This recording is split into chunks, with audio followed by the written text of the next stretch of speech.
Sa bawat hakbang, may bagong pag-asa. Ngunit sa bawat hakbang, may kalungkutan.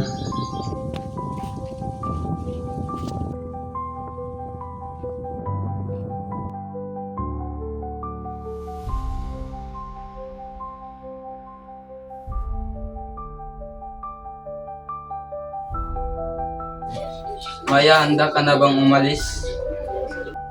Hindi pa po, tatay. Marami po akong kailangan tapusin. Ang buhay mo hindi madaling, Maya. Ngunit ang desisyon mo ay desisyon ng buong pamilya.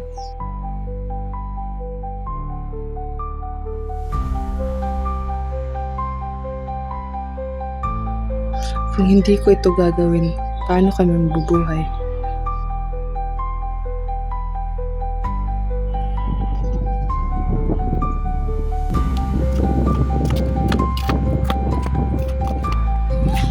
Ate, aalis ka na ba?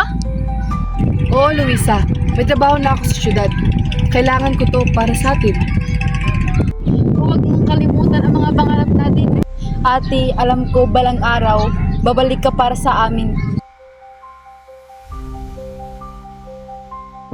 Hindi kita pababayaan, Luisa.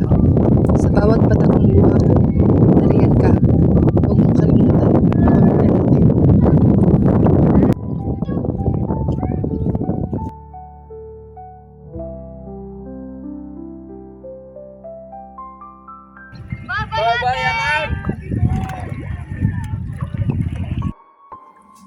Ang dagat ay puno ng mga kwento ng paglalakbay, mga kwentong ng panglisan, paghahanap, at ng mga luha na hindi makita ng iba.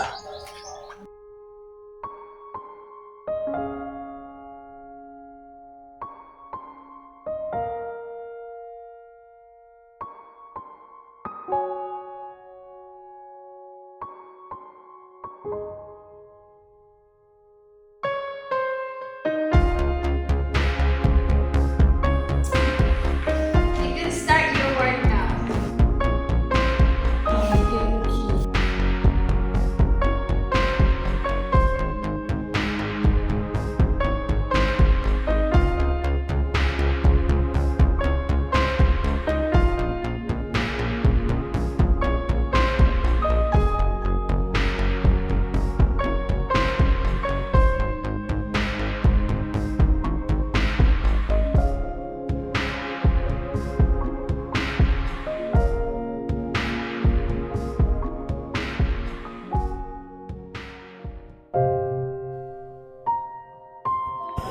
Mahal kong pamilya. Ang buhay sa syudad ay mabigat. Ngunit pinipilit kong magsikap. Hindi ko kayo nakakalimutan. At sa bawat patak ng luha ko, kasama ko kayo. Hindi ko alam kung kailan ko kayo muling makikita. Pero ang puso ko ay laging sa inyo.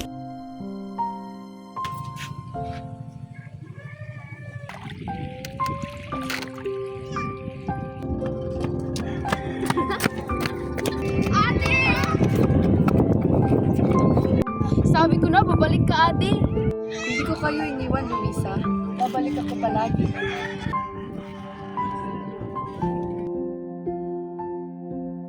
Nay, Tay, Luisa, isulubong ko sa inyo.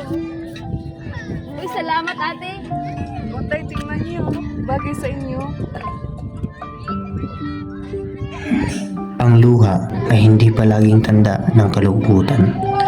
Minsan ito'y tanda ng pag-asa at lakas na nagmumula sa isang taong handang maglakbay, magtulungan at magsikap para sa pamilya.